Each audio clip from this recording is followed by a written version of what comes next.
Boa noite, boa noite, boa noite. Estamos ao vivo em nosso programa iMed Lives. Hoje é a nossa última live do ano. Esse ano a gente teve lives fantásticas, tivemos convidados excepcionais e a gente vai encerrar de uma maneira extraordinária. Hoje a nossa live vai falar sobre como desenvolver um mindset de inovação através da inteligência artificial na saúde. Então, nós já temos vários conceitos para trabalhar, várias ideias diferentes e o que será que é desenvolver esse mindset de inovação. Eu vou deixar aqui o tema. Muito bem-vindos, habitante entrou. Tiago, a nossa convidada já está online, estou esperando outro convidado entrar. Então, desenvolvendo mindset de inovação, adoro mindset, de inovação através da inteligência artificial. Muito bem. Publicar. O nosso outro convidado também já está online. Vou fixar aqui o comentário para que as pessoas entrem.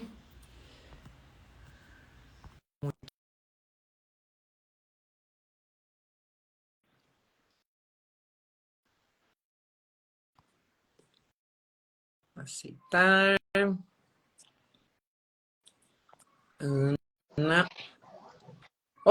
Olá, boa noite. Tudo bem, Elô? Você me ouve? Muito bem. Boa noite, Ana. Ana, tudo bom? Olá, boa noite. Aniversariante? Isso. Temos aniversariante hoje! Ê! Pode mandar o bolo pelo iFood. Isso é inovador. Isso é inovador. Isso vai ser o como a gente vai desenvolver esse mindset aí, o inovador. Vou comemorar meu aniversário fazendo uma live de inovação. Aí sim, muito bem.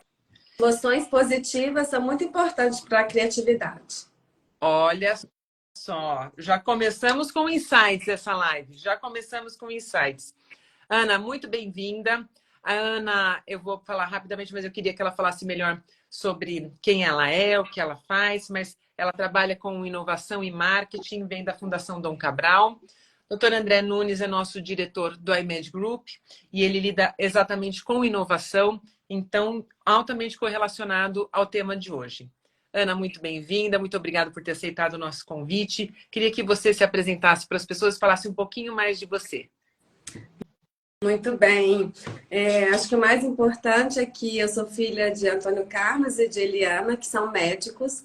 Portanto, eu passei minha vida toda convivendo com as questões da saúde, dos plantões, do atendimento aos médicos. Então, esse é um contexto muito próximo do meu coração.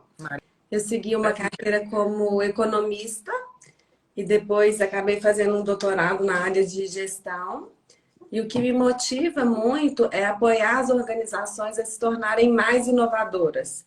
Porque eu acredito mesmo que através da inovação que nós vamos dar conta das nossas questões sociais. Certo. E certamente, né, a saúde é super importante nesse tema dos nossos objetivos de desenvolvimento sustentável. E também vamos tornar as nossas organizações mais competitivas. Então, esse é um tema que me move muito, é a minha paixão, é o meu tema do coração. E trabalho realmente como professora na Fundação Dom Cabral e tenho também uma posição na Universidade de Aarhus, na Dinamarca. Olha só. Nossa, é uma honra para a gente ter alguém tão gabaritado como você discutindo esse assunto que é tão importante, interessante, tão desconhecido para nós. E muitas vezes, quando se fala em inovação, a gente sempre relaciona muito à tecnologia. E eu acho que são alguns paradigmas que a gente precisa quebrar. Então, apesar de também ser anfitrião junto comigo, doutor André, queria que você retomasse para nós, para a gente começar essa discussão sobre o que é inovação. Então, Elô, a gente pode procurar a definição de inovação, mas eu não gosto muito das definições que tem por aí. A Ana pode discordar de mim, já que ela tem um contexto teórico muito maior, Mas eu acho que inovação é a capacidade que a gente tem de explorar uma ideia e transformar essa ideia numa coisa nova. E tem muitos tipos de inovação, né? Todo mundo encara a inovação achando que inovação é criar o iPhone, inovação é criar uma coisa que vai chacoalhar aquela área de negócio. E não necessariamente é isso. Quer dizer, a inovação ela deveria estar no dia a dia. E uma das coisas que a gente tinha uma boa ideia de que era assim, que a Ana reforçou no mentoring que ela fez comigo, é que inovação tem que ser um processo diário. Ela tem que fazer parte do dia a dia de qualquer empresa. E ela tem que endereçar pequenas coisas que acontecem todos os dias e tem que pensar no futuro e tem que mudar o futuro lá na frente. Então, se você não tiver um processo onde você cria essas pequenas mudanças para amanhã ou para hoje à tarde, dificilmente você vai conseguir ter uma mudança que vai ser muito grande e que vai levar a sua realidade para outro ponto. Então, ficar procurando o moonshot pode ser ingênuo, porque a gente fica dependendo de um insight. E inovação, ok, ela pode até ser um insight. Você dormiu aquela noite e sonhou com uma coisa que você conseguiu transformar essa coisa num produto e esse produto mudou o mundo. Mas é muito mais provável que você consiga fazer isso se você tiver um método e se isso acontecer diariamente. Então, e é exatamente essa questão de mindset, de como pensar assim, que a gente vai discutir hoje um pouquinho mais. Só que antes da gente entrar no assunto, eu queria provocar a Ana com duas perguntas, fora do script, é claro. A primeira delas é: qual foi o setor de economia que você trabalhou que você acha que é o mais careta, que é o mais reacionário? E a segunda pergunta é: você acha que saúde é mais ou menos careta que esse setor que você trabalhou? Olha, vai dar um Ótimo. plano aí, porque vai que a resposta da primeira pergunta era saúde, e aí como que fica isso? Boa pergunta, André. Eu acho que o setor assim mais careta com quem eu já trabalhei foi o setor de alimentos, de desenvolvimento de produtos alimentícios, né? Ao contrário, talvez, do que muita gente pode ter imaginado, que não foi o setor agrícola. Achei que o setor agrícola, né, inclusive pela sua exposição internacional, acaba muito antenado às novas tendências, né? E, assim, eu não me sinto numa posição também tão confortável de fazer esse julgamento do setor de saúde, até porque é um setor tão grande, né, que envolve desde hospitais a operadoras, né, a Unimed Group e tantos outros. Mas eu vejo que o setor de saúde ele tem uma especificidade que é um setor muito baseado em ciência. E, portanto, por ser um setor, né, que os próprios protocolos de saúde, né, a ciência médica por si é uma ciência de base científica muito forte, e isso eu acho que naturalmente faz com que as pessoas estejam antenadas às novidades. Né? Pelo menos do ponto de vista assim, de evolução de protocolos, de evolução de equipamentos médicos. Então, essa é a minha percepção. Então, se eu disser para você que quando a gente analisa a evolução do setor saúde, a gente vai encontrar que o setor saúde considerou inovação até hoje é incorporar tecnologia à assistência médica. Então, da década de 70 para cá, a gente observa que muitas novas tecnologias foram incorporadas. Desde tecnologia de medicamentos, novos novos remédios, até novas tecnologias de terapia e diagnóstico, e principalmente de diagnóstico. Então, a gente saiu do raio-x e a gente está em ressonância, a gente está em PET scan, a gente está em algumas imagens que detém.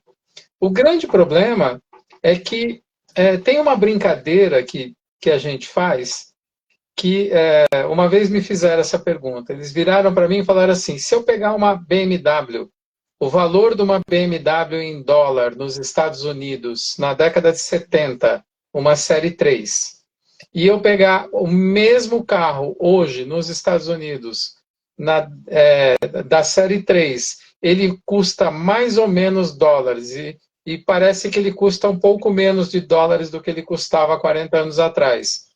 E esse carro, ele tem menos tecnologia e menos segurança incorporada nele? Não. Né? É claro que a gente está falando de um dinheiro aplicando inflação, né? Não é o valor absoluto, é o valor corrigido. Então, o que acontece? A indústria automobilística, ela evoluiu para um grau de segurança e de tecnologia muito grande, e o preço do carro, entre aspas, diminuiu. Quando você olha saúde, o ticket médio, a diária hospitalar, isso não é verdade. Mesmo dolarizando e mesmo aplicando a inflação da época. Então, tem alguma coisa errada. A gente não consegue dar escala e dar acesso às tecnologias que a gente incorpora. Ou essa é uma impressão que a gente tem quando a gente olha a evolução dos números. Eu queria saber, primeiro, se você concorda com essas observações ou se você acha que eu estou interpretando isso errado. E se você acha que é possível que essa interpretação seja correta, se você já viu isso acontecer em outros setores, e qual seria o caminho? Quer dizer, o que a gente tem que fazer para corrigir essa distorção? Porque a impressão que eu tenho é que a gente está na contramão. Sem dúvida, acho que, né, essa sua leitura é baseada nos fatos e dados que nós observamos no setor mesmo. Acho que um caminho para frente poderia ser de utilizar a inovação não apenas no final, na assistência final, como você bem colocou, mas mesmo na inovação de processos e de organização setorial, que possam trazer maior eficiência, né? E aí a inovação, como você bem pontuou, André, que é o que talvez a gente ache o menos sexy, né? Que é a inovação ali de processos, a inovação de modelos de negócio, mesmo de modelos de gestão que trazem maior eficiência à operação, né? E isso acho que é de fato um desafio gigante para a área de saúde, inclusive para garantir o acesso aos melhores atendimentos a toda a população, ou ao menos a uma camada mais ampla da população. E a inovação, né, a maior parte da inovação, né, digamos assim, a gente sabe que 70% do que fazem as empresas mais inovadoras no mundo é justamente essa inovação de caráter mais operacional, incremental, de rotina e que traz esses ganhos operacionais, né? Quem sabe a própria inteligência artificial pode nos apoiar nesse sentido. Não apenas à medida que torna alguns processos mais eficientes, né? Eu já conheço utilizações, por exemplo, da inteligência artificial na recomendação de exames, né? Daquela decisão ali das operadoras de saúde, né? Eu posso ou não fazer aquele exame de diagnóstico, isso é uma forma, mas existem também muitas outras, né? Eu me lembro de um projeto, já tem uns 2, 3 anos, isso que a IBM tinha de fazer uma construção de uma aplicação de inteligência artificial para apoiar os médicos, de forma que mesmo os médicos que atuam de forma remota, né, que têm pouco acesso à literatura, ou mesmo, né, o médico que está num grande centro, mas que não consegue acompanhar a evolução da literatura, e talvez isso seja impossível para qualquer ser humano hoje, né, de que forma que eu posso conectar esse médico com uma base de conhecimento ampla que vai facilitar o seu atendimento. Então, não sei se esse seria uma forma necessariamente de baratear, mas de trazer um acesso de maior qualidade para uma parcela mais ampla da população, né? E isso é muito, muito importante. E isso, inclusive, né, o que você disse, como eu trago ofertas de produtos e serviços para nichos de mercado que não têm acesso hoje, isso é a essência do que se diz sobre inovação disruptiva, que é um conceito muito mal interpretado, né? Está na boca do povo, mas quando ele foi cunhado, inicialmente foi justamente nesse sentido. E muitas vezes essas são inovações mais baratas, mais simples tecnologicamente, talvez nem aquela que o meu cliente atual queira, mas eu tenho um nicho de mercado que talvez não consegue acessar essa super solução, né? Esse super atendimento, ele não tem dinheiro para acessar esse super atendimento. Será que eu consigo fazer algo mais simples, mais barato, que vai atender a necessidade desse nicho de mercado? Não sei se eu me fiz entender, mas eu diria que talvez esse aí poderia ser um grande norte, inclusive no desenvolvimento de inovações das empresas da área de saúde. E eu acrescentaria algo mais, Ana, sobre o que você falou, de entregar uma informação para o médico que não tem que se atualizar e de fonte confiável, né?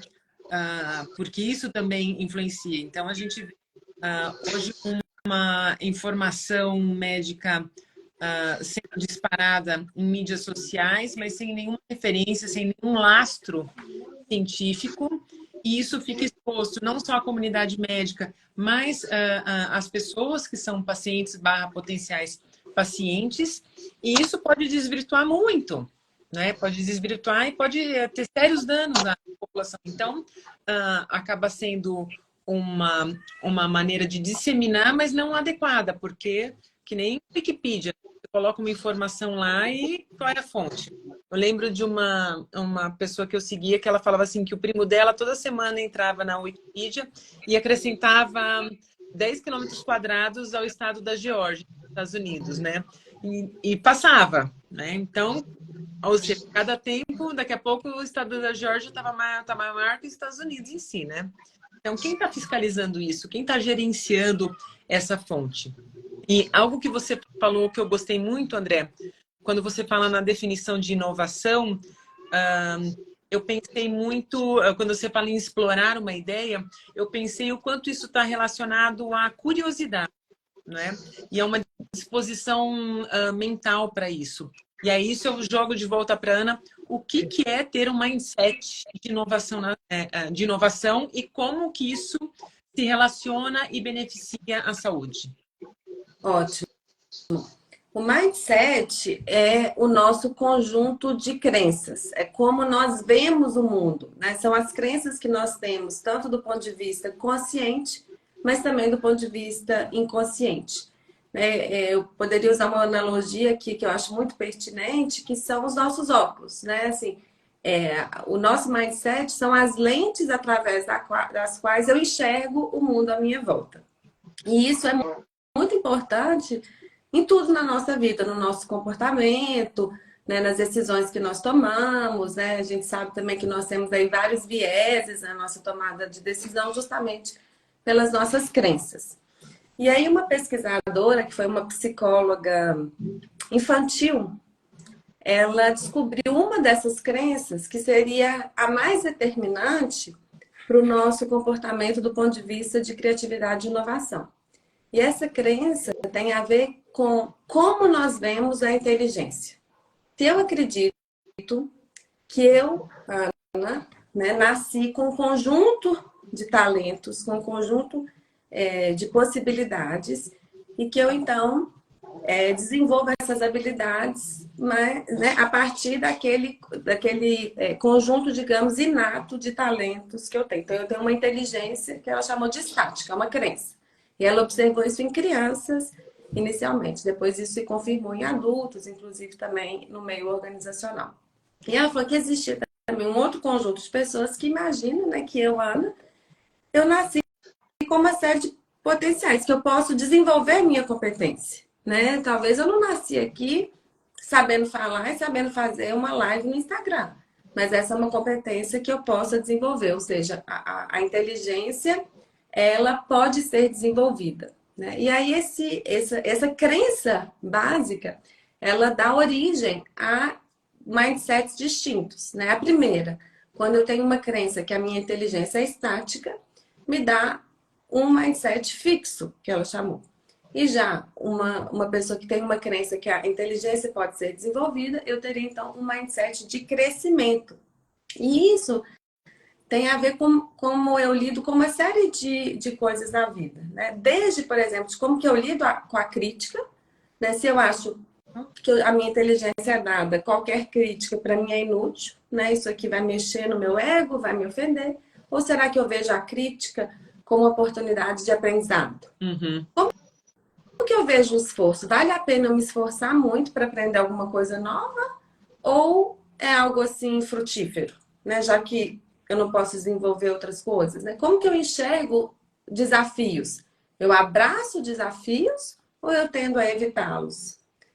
Obstáculos, né? Quando eu tenho um obstáculo que se aparece, né? Eles aparecem para todos nós. Como que eu lido com isso? Eu fico mais na defensiva e desisto? Ou eu vou procurar aprender com esse obstáculo, superá-lo de alguma forma? E até como que eu lido com o sucesso dos outros, né? Eu me sinto ameaçado pelo sucesso dos outros ou eu me sinto inspirado pelo sucesso dos outros, né? Então, essas atitudes mais resistentes estão ligadas ao mindset fixo e as atitudes que são que abraçam mais, né, que tem mais a ver com aprendizagem, são ligadas ao mindset de crescimento. E esse foi um resultado muito interessante que se confirmou com crianças, com jovens, com adultos. Isso já foi estudado em vários tipos de organização, isso já foi levado também para um contexto mais coletivo. E o interessante, né, que é muito, muito importante a gente lembrar aqui, que esses são arquétipos, né? Nenhum de nós aqui é apenas um mindset fixo ou um mindset de crescimento, né? Nós estamos ali num contínuo e mais que isso, nós podemos ter mindsets diferentes dependendo do contexto, né? Por exemplo, eu trabalho com inovação, né? Mas não quer dizer que eu tenho um mindset de crescimento o tempo todo. Talvez se você me der aqui um programa para desenhar, eu vou abraçar esses desafios, vou correr atrás e vou usar vários potenciais desse mindset de crescimento. Mas se eu for cozinhar um jantar aqui para o nosso aniversariante, eu vou ser um mindset fixo. Eu gosto de receita, eu gosto de me preparar, eu vou me preparar com uma semana, vou comprar todos os ingredientes, vou seguir o passo a passo da receita. E se for um jantar tão importante como o jantar para o André, ainda vou fazer uma receita que eu já fiz. Porque eu nem vou querer me arriscar a cozinhar para ele algo que eu não fiz, né? Tô brincando aqui, né? Mas aí, por que isso é importante? É muito claro esse exemplo que você deu. E acho que tira um peso da pessoa achar que, nossa, preciso ver melhoria em tudo, preciso ter criatividade em tudo, preciso, não é? E que isso pode acontecer. Agora, a pessoa pode ter um mindset. Como que é isso? Da pessoa tem um mindset fixo e como que ela consegue mudar, se perceber e mudar essa crença para o mindset de inovação, por exemplo? Ótimo. Então, eu acho que a primeira questão é ter essa consciência, né? É esse autoconhecimento, né? Que a gente vai, então, se conhecer quando, né, em que momentos que eu tenho um mindset mais assim ou mais assado.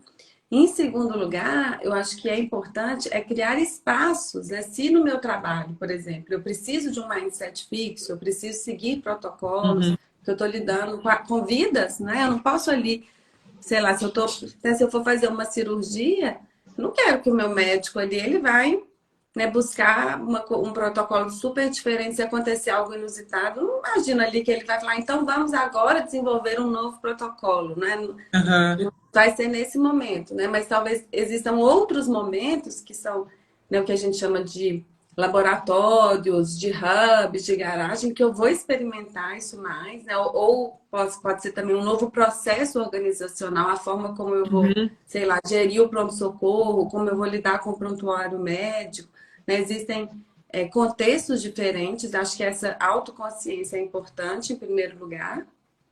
Em segundo lugar, o que eu tenho visto que é muito importante é ressignificar crenças coletivamente, em times. Entendi. Então, né, porque as crenças, elas afetam também, nesse mindset, ele afeta a maneira como eu enxergo novas tecnologias, né? Por exemplo, está todo mundo falando dos Large Language Models de inteligência artificial generativa. Como que eu enxergo isso? Isso é uma ameaça? Né? Tá bem como isso é uma oportunidade? Ou em que contexto isso é uma ameaça, em que contexto isso é uma oportunidade. Então, repensar crenças em fóruns coletivos tem se mostrado uma ferramenta assim, muito valiosa, muito potente. Já consegui fazer isso com alguns grupos. E o interessante é chegar, né, a essas crenças, né? Quais são essas crenças que nós compartilhamos, como que elas se alinham a um mindset fixo ou de crescimento, e nos possibilitar repensá-las, né? Se eu quero tornar minha organização, meu ambiente de trabalho mais inovador, como que eu preciso ressignificar essas crenças? E isso pode ser um esforço coletivo, um esforço consciente, né? Um esforço cheio de mindfulness, né? Para a gente brincar aqui com os termos, né? E mesmo assim, individualmente, né? Quando eu tenho aqui um desafio, sei lá, quando eu tenho um paciente, um caso, ou um contexto organizacional que me desafia muito, como eu posso eu mesmo me fazer essas perguntas, né? Será que esse desafio aqui é algo que eu quero abraçar? Será que nesse momento eu preciso mesmo, né, aceitar, escutar minimamente as críticas, né, e me esforçar para desenvolver novas competências, novas habilidades? Então, Ana, foi legal você tocar nesse assunto. Você com certeza acompanhou o que aconteceu na pandemia de Covid, nesses últimos 2, 3 anos, né? E a gente tem uma sequência de eventos bastante interessante. Recentemente a gente esteve num congresso de UTI, onde um médico de destaque inglês, que trabalha inclusive ele é consultor do governo com relação à conduta em larga escala, ele foi lá contar a história dele. E a história que ele levou para contar para a gente foi como que o hospital que ele trabalhava lidou com o Covid. A gente viu na Covid, como ninguém sabia direito o que fazer, a gente viu uma sequência de experimentos. Primeiro, buscaram referências na teoria ou em trabalhos de laboratório que não tinha translação para a clínica e começaram a usar algumas substâncias que teoricamente poderiam ter algum efeito, tá? Essas coisas não seguiram o rigor científico, porque não tinha tempo para isso. Eles começaram a usar essas coisas simplesmente e começou a ter uma série de relatos dizendo funciona, não funciona, funciona, não funciona, até que alguém resolveu compilar esses dados de alguma forma e chegou à conclusão que algumas coisas que se tentou não funcionavam. Então, esse foi um jeito que a gente chegou e aprendeu, por exemplo, que não valia a pena a gente usar determinadas substâncias. Aí chegaram outras substâncias onde se discutiu dose, se discutiu timing, se fazer isso no comecinho da doença era melhor, se fazer isso depois que a doença estava estabelecida era melhor. E, de novo, não teve rigor científico nisso. As pessoas começaram a usar empiricamente, juntar a experiência, e aí elas concluíram que aquilo, se fosse feito precocemente, não dava certo, e era melhor numa dose mais baixa, um pouquinho mais para frente. Tal. Ventilação mecânica. Todo mundo achava que tinha que usar respirador, que não podia usar uma coisa que chama ventilação não invasiva, que dá ar para a pessoa de outras formas, e se demonstrou mais tarde que, apesar do teórico risco de aumentar a contaminação dos profissionais de saúde com essas práticas, que do ponto de vista de evolução para o paciente era muito melhor, porque era menos invasivo, segurava o paciente fora do respirador mais tempo, e aqueles que não iam para a ventilação mecânica tinham um prognóstico melhor. Então, a gente teve uma série de coisas que não seguiram o rigor científico que se esperava. Algumas certas, muitas erradas. E aí, a impressão que eu tive é que esse exercício tinha muito mais um exercício intelectual de vaidades, onde todo mundo queria ser o dono da primeira ideia que deu certo, do que um esforço depois virou um esforço conjunto para funcionar, mas no começo estava uma briga terrível entre Alguém os grupos. ia responder a pergunta de $1 milhão, né? Essa que é a verdade. Então, para você que está fora da área e que acompanhou isso tudo, dá para chamar isso que aconteceu de inovação? O fato da gente achar que funcionava melhor com ventilação mecânica invasiva e depois a gente descobriu que era não invasiva por tentativa e erro, apesar de algumas bases teóricas e apesar de algumas pessoas muito experientes fazendo alguns testes, como que você classifica isso? Esse aprendizado custou caro. Muita gente morreu por causa disso. Hoje a gente sabe que determinadas atitudes não eram adequadas, né? E algumas pessoas insistiram no erro. Eu até acho que, nesse caso, aprenda, teste rápido, erre rápido e reconheça o erro rápido, isso não funcionou também, porque daí teve uma briga para usa, não usa, tal. Como que você enxerga essa história toda? Que a gente tem? Se a gente tivesse um método, se o mindset do médico fosse um mindset inovador, isso teria acontecido? Ou, vamos supor que todo mundo pensasse do jeito certo. Como que você acha que isso ia ter evoluído? Ajudaria? Bom, André, eu enxergo pela lente da inovação. Eu não consigo, né, avaliar aqui em relação às vidas, etc. Né? Mas a questão de lidar com o erro, ela é central no mindset de inovação. E ela é um ponto central do mindset de crescimento que a Carol Dweck cunhou, né, que ela chamou esse termo. E esse é um ponto muito delicado quando se fala em inovação, né? Porque a inovação, ela pressupõe incerteza e, portanto, nem sempre eu vou ter o resultado que eu quero. Então, eu vou errar no caminho, né?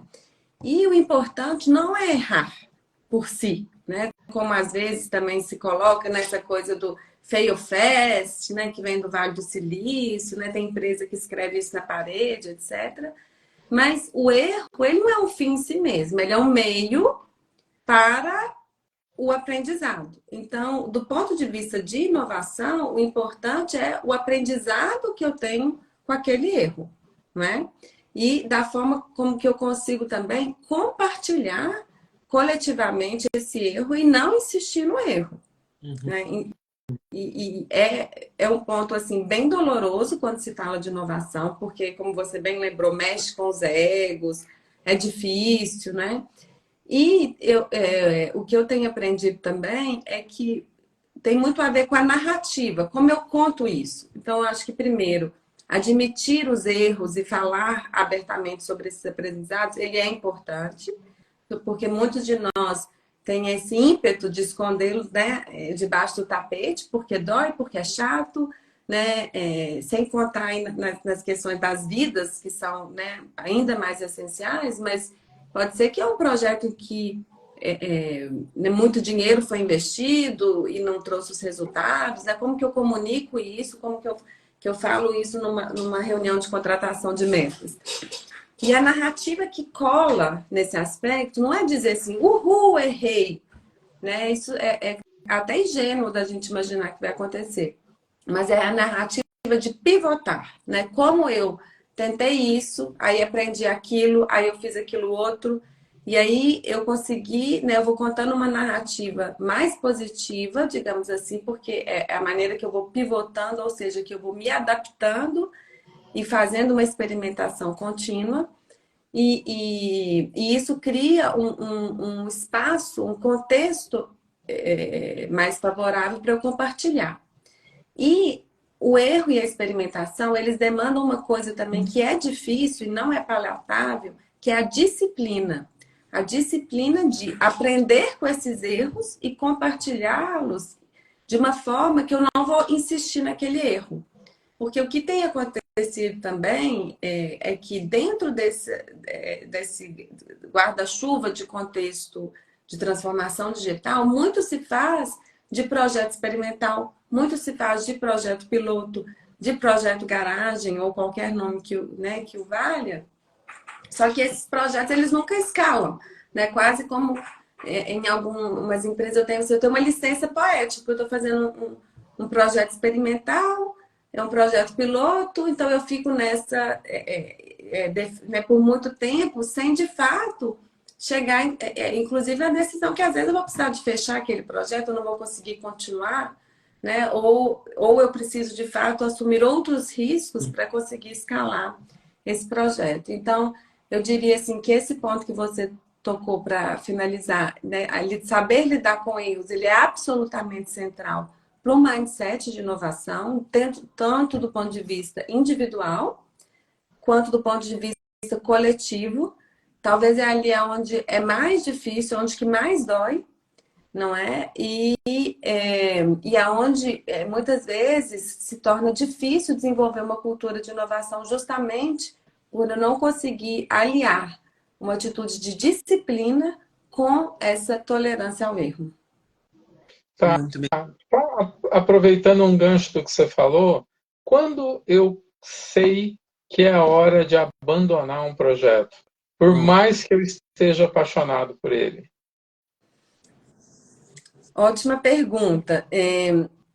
Podem ter vários indicadores assim, né, que a gente vai usar, mas eu diria até que assim, o rentabilidade, para mim, ele não é o critério matador. Assim, para mim, o critério matador é a aceitação no mercado. Assim, porque acontece nessa questão de experimentação, né, esse ciclo de falha rápido que você mencionou, muitas vezes eu vou lá até e testo e procuro escutar o meu cliente, o paciente, etc. Mas eu não escuto mesmo. Eu vou ali quase, né, para confirmar aquilo que eu sei e tenho dificuldade, de fato, de compreender quando aquilo não é bem aceito ou quando eu tenho, né, algum tipo de feedback negativo. E o que a gente sabe também que quando eu tenho uma oferta, um produto que gera valor no mercado, esse é o primeiro passo, desenvolver algo que as pessoas de fato queiram, né? Sei lá, né, no caso da saúde, que o paciente, se for o usuário final, o paciente ele tem que de fato querer. O segundo passo é encontrar um modelo de negócio, né? Mas eu não diria que ele vem primeiro, até porque a gente vê em vários casos, né, de empresas aí da nova economia que estão aí há anos no mercado sem conseguir monetizar totalmente. Não que monetizar seja menos importante, mas eu diria que, para mim, quando eu tenho algo que não tem aderência no mercado, para mim é o mais matador, assim, critério de todos. Mas legal você ter dito isso, mas nós estamos diante de uma cultura onde, quando você está doente, né, assim, primeiro, a saúde ela ainda é focada na doença, tá certo? As pessoas, a questão de prevenção ainda é incipiente, né? Mesmo nos países desenvolvidos, esse assunto é um assunto que é discutido há décadas, mas é difícil ele sair do papel porque ele envolve uma série de questões, né? Questões socioeconômicas, questões culturais, investimento que não dá voto e um monte de coisa. Além do que, quando o paciente procura o sistema de saúde, começa daí, né? Ele é paciente, né? A gente já trata ele como paciente, não é à toa que ele tem esse nome. E a posição dele é uma posição submissa, onde ele procura pelo conhecimento em busca do tratamento. Como que eu faço para medir o que você descreveu? Você falou, a sua frase foi: matador para mim é a aceitação do produto pelo cliente. Só que eu estou vendendo um produto, entre aspas, que costuma ser empurrado goela abaixo do paciente, que é o meu cliente. Como que você trataria esse paradigma? Que no caso específico da saúde, tem um outro stakeholder fundamental aqui, que são os médicos, né? A gente não está falando necessariamente de um produto em que necessariamente eu tenho uma escolha a fazer, né? Sei lá, se eu tenho uma receita de um antibiótico, né? Eu preciso tomar aquele antibiótico, eu não tenho uma escolha nesse sentido, né? E aí a aceitação ela vai estar tanto pelo critério ali científico de ter passado naqueles testes todos, mas eu diria também da aceitação dos médicos que são quem de fato vão recomendar aquele produto. Eu não estava exatamente com isso em mente.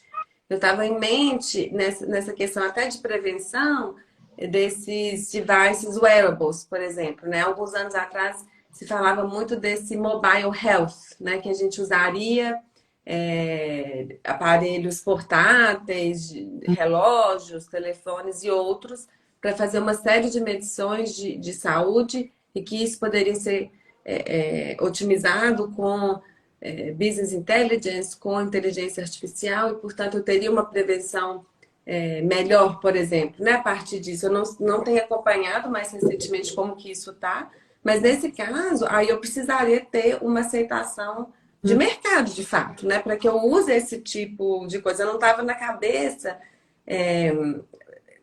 né, sei lá, um remédio que eu tenho que tomar com receita, não nesse sentido, porque eu acho que aí o caso da saúde ele é muito específico, não é, André? Aí eu acho que você pode falar muito melhor do que eu.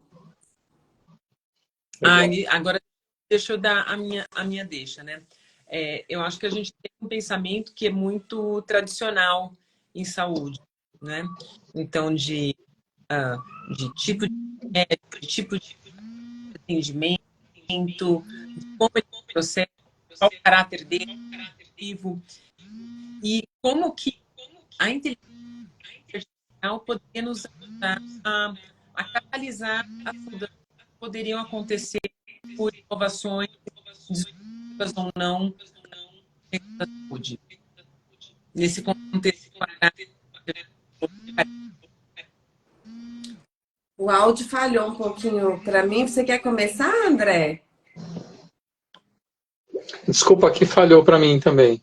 será que...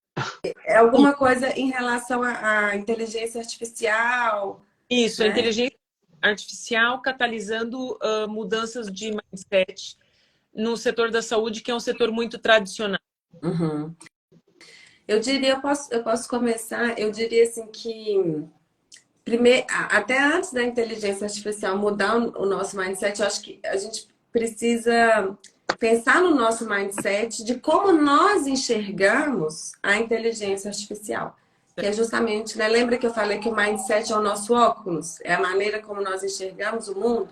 Então, acho que a primeira pergunta é como nós vemos as tecnologias digitais emergentes como inteligência artificial?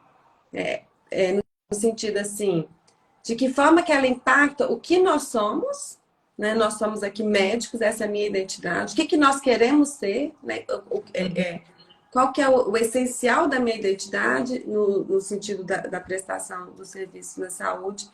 Porque, inclusive, o que a gente sabe das pesquisas mais recentes é que essa avaliação inicial, inclusive para eu rejeitar uma tecnologia ou não rejeitar, e se eu não rejeitar, se eu enxergo isso como uma oportunidade ou como uma ameaça.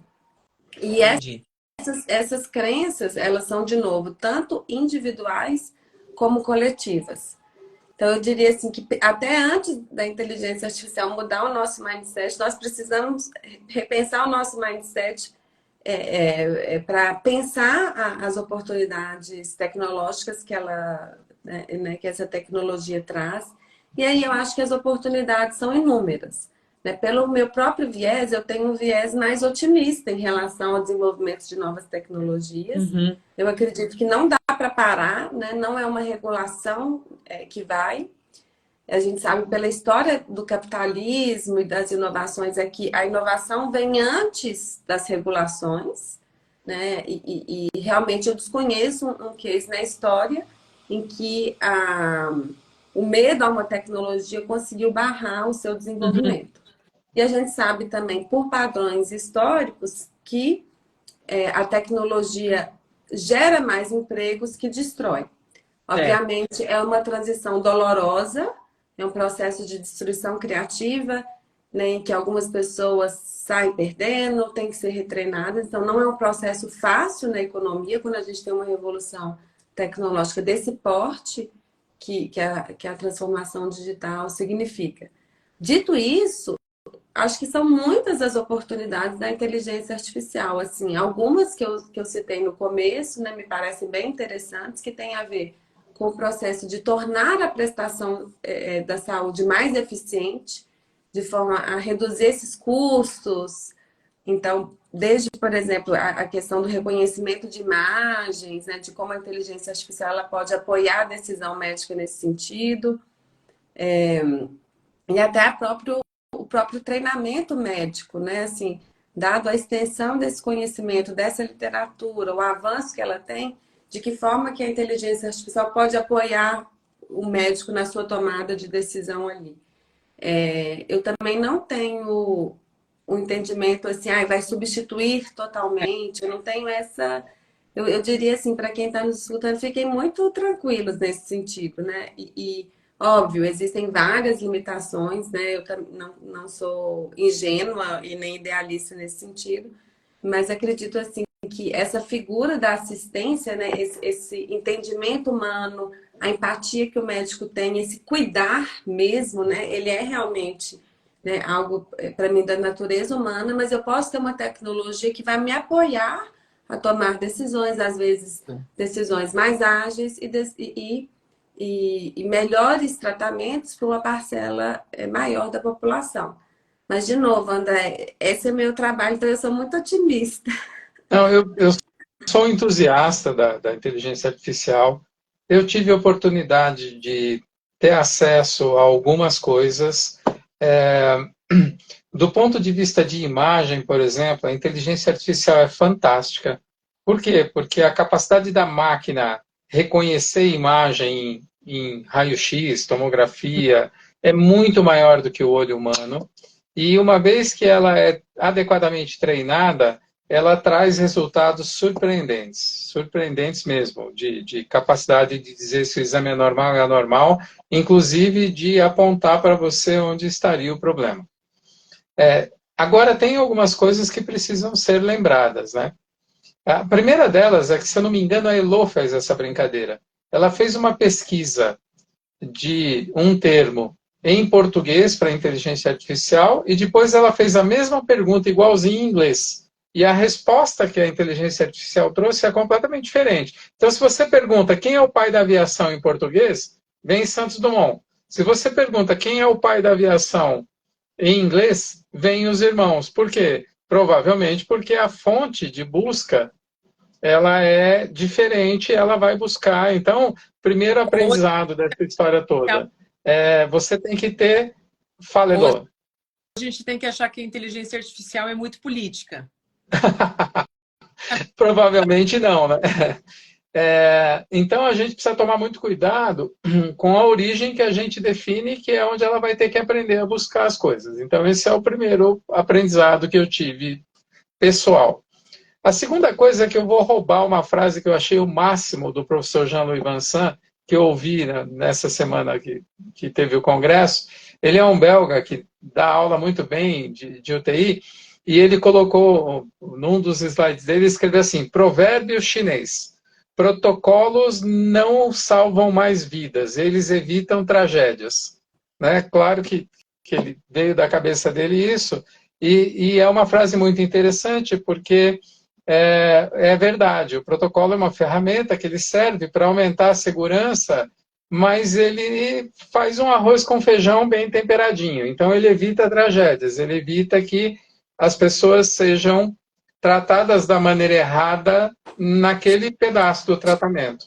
Mas estar à beira do leito, ter experiência e conhecimento e usar isso a favor do paciente vai fazer diferença. Então, eu imagino que quando a inteligência artificial passar por essas etapas de informação, de onde ela vai buscar e como ela vai ser treinada, ela vai contribuir sim. E o terceiro ponto é que os registros de evolução ainda são muito ruins.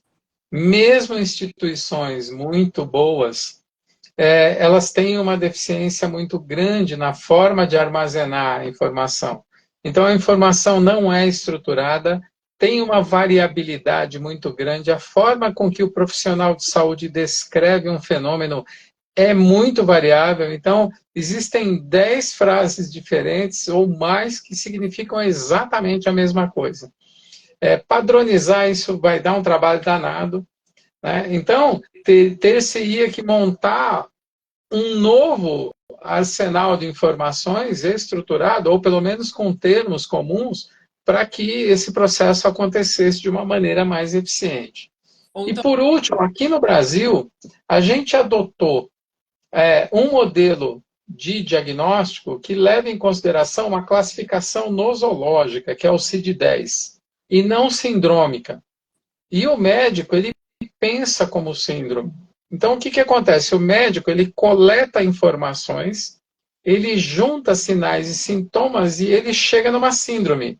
E uma vez que essa síndrome está definida, o que, que ele faz? Ele pega as causas, porque síndromes são vários sinais e sintomas que podem ser provocados por diversas causas. Então, primeiro ele monta a síndrome, depois ele procura as causas.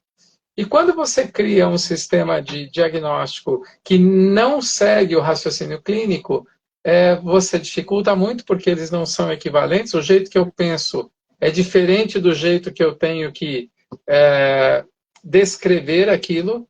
E aí vem a setor preguiça, porque como são inúmeros números, o que acontece? Eu decoro meia dúzia e eu forço o meu diagnóstico a encaixar. Então, mesmo numa linguagem padronizada, eu tenho dificuldade de buscar. Então, a gente vai ter que superar esses degraus, né?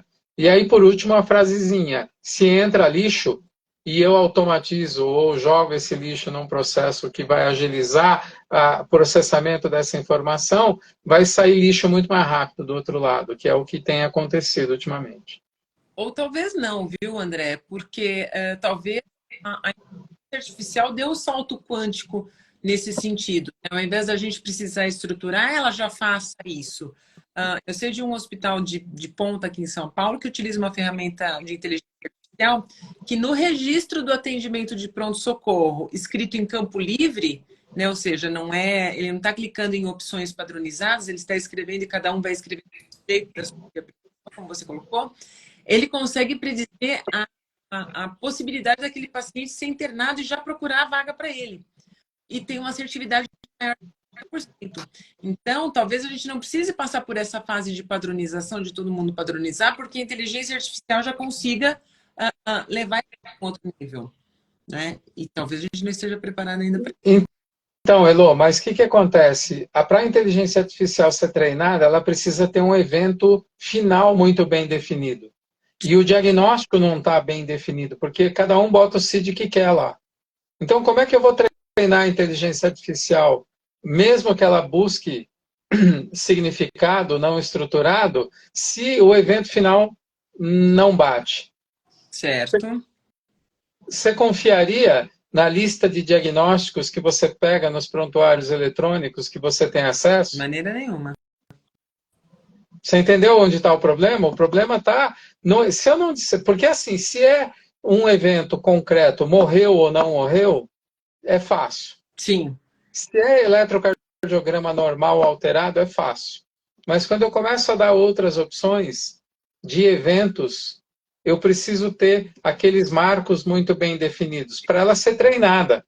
Porque depois que ela está adequadamente treinada, aí ela passa a ter previsão. E a minha preocupação é essa.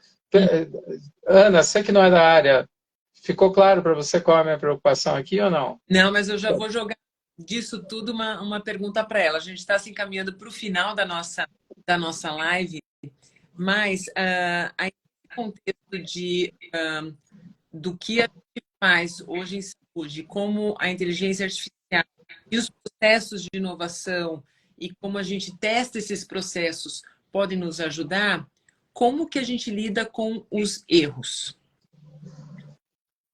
Essa questão do erro é super importante, não é, Elô? Porque ela faz parte da inovação. Sim. Então, a inovação, por natureza, é muito incerta.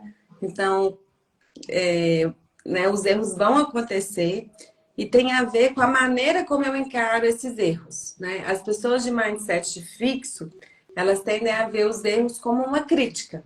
Né? É infrutífero. Eu prefiro até ignorar esse erro, ou vou julgar ali Uhum. atrás da parede, porque assim, para que eu vou me esforçar para fazer diferente, né? É como se fosse assim, né? Eu não quero falar muito sobre isso, né? No mindset de crescimento, as pessoas têm uma tendência maior de uma abertura para aprender com esses erros, né? Então, acho que isso é bastante importante. Só que além da questão individual, eu preciso pensar no coletivo, ou seja, Uhum. como eu compartilho esses aprendizados, porque o erro não é um fim em si mesmo.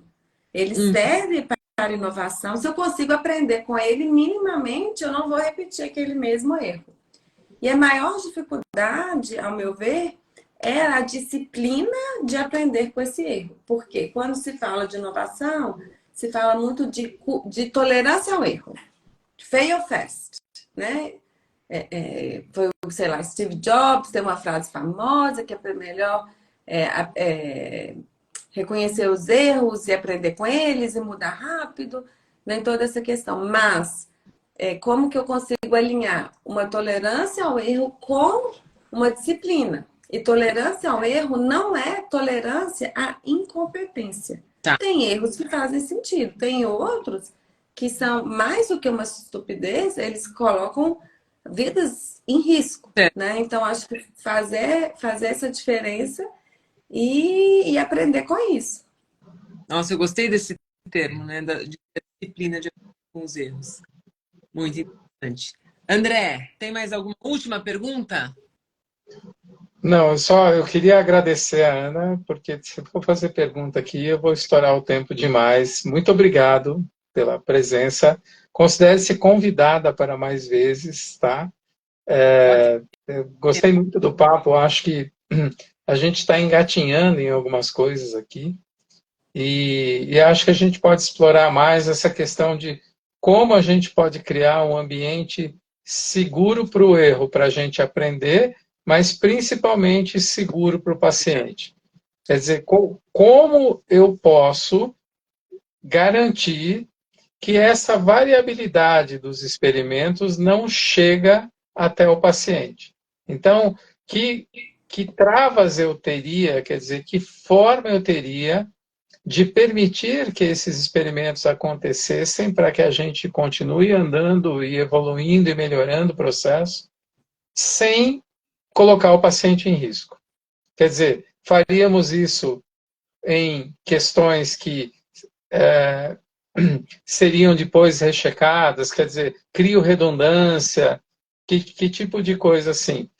Porque hoje a inteligência artificial é usada para acompanhar voo, turbina, né? Eu não sei se vocês já tiveram a oportunidade de ver isso, mas a turbina hoje, ela tem, o tempo todo ela tem telemetria. Então, você entra no avião, o tempo todo essa turbina está mandando telemetria para a inteligência artificial. E a inteligência artificial, à distância, ela vai fazendo algumas mudanças de mistura de oxigênio e combustível. À medida que o avião vai atingindo uma determinada altitude e uma velocidade, ela faz alguns ajustes para tornar aquilo mais econômico, para reduzir o consumo de combustível quando dá. Ela percebe, por exemplo, vibrações anômalas e quando o avião pousa, ela fala, olha, não precisa esperar dar o tempo para essa turbina ir para manutenção, ela tem que ir para manutenção agora. Então e isso é uma coisa que foi desenvolvida com o carro andando, quer dizer, ou pior, né, com o avião andando. Então, como que a gente faz para fazer isso com a medicina? Quer dizer, como que eu vou ter telemetria do que eu estou fazendo sem comprometer o paciente? Quer dizer, eu preciso criar protocolos de segurança que não permitam que as variações do método cheguem ao paciente, até eu ter certeza que aquele método é seguro. Tem que ser alguma coisa assim. O Diogo comentou aqui, POC em ambiente controlado, depois MVP. A gente tem outros comentários. Cadê? Adriano, professora Ana é sensacional. Aqui, Silvia Araújo batendo palmas, Dr. Carlos Dias batendo palmas também. Muito bem. Considerações finais, Ana? Eu queria também agradecer muito pela oportunidade, foi de fato um prazer. Passou voando o nosso tempo, passou bastante rápido. E então foi muito, muito bom chegar nesse setor e aprender com vocês, com as experiências de vocês. E acho que inovação é isso. Inovação é o dia a dia, né? É aprender fazendo, aprende-se a inovar inovando. Né? Então eu preciso criar esse músculo da inovação, da criatividade, falar sobre esses temas difíceis como erro e criar, eu acho que uma consciência para essa agenda, né? Porque o que a gente sabe é que a gente precisa fazer diferente para lidar com os desafios que nós temos hoje. E acho que, né, não há um desafio mais essencial do que prover uma vida digna e com saúde para as pessoas. Então, gostaria de encorajá-los todos, né, a levar essa missão para frente. E a inovação, ela é um meio, ela é um mecanismo, ela não é o fim em si mesmo. Ela pode te ajudar a fazer o que você já faz melhor, mais rápido, mais eficiente e de novas formas, encontrar novas formas de garantir uma saúde de qualidade para todos. Sim. Só reforçar o convite. Vem comer um pão de queijo com a gente aqui na IMED quando você vier para São Paulo. Não deixe de me avisar. Aqui tem comentário do Tiago Maris, muito legal a live, obrigado. Do Sérgio Viebig, excelente. Doutora Norma, batendo palminhas. Gente, muito obrigada mais uma vez, Ana, foi um prazer. Obrigada, André. Essa live vai ficar gravada, então quem perdeu, quem entrou no meio, a gente vai deixar a live inteira gravada. Acha que é interessante para alguém que precisa ouvir isso, manda para eles também. E voltamos no ano que vem com o nosso programa Lives. Vai ser reformulado, reformatado. Em janeiro vai entrar uma pesquisa para que vocês tragam os temas para nós. Mais inovação com a Ana vai ter sim, já está programado. Adorei. Tá bom? Agradeço. Tá, Elô, tem como mandar uma cópia para a Ana? Daí ela usa do jeito que ela achar que deve na programação dela, se ela quiser. Tem sim, tá ok? Então, agradeço todo mundo que nos acompanhou até agora e uma boa noite a todos. Muito obrigada. Tchau, boa noite. Obrigado.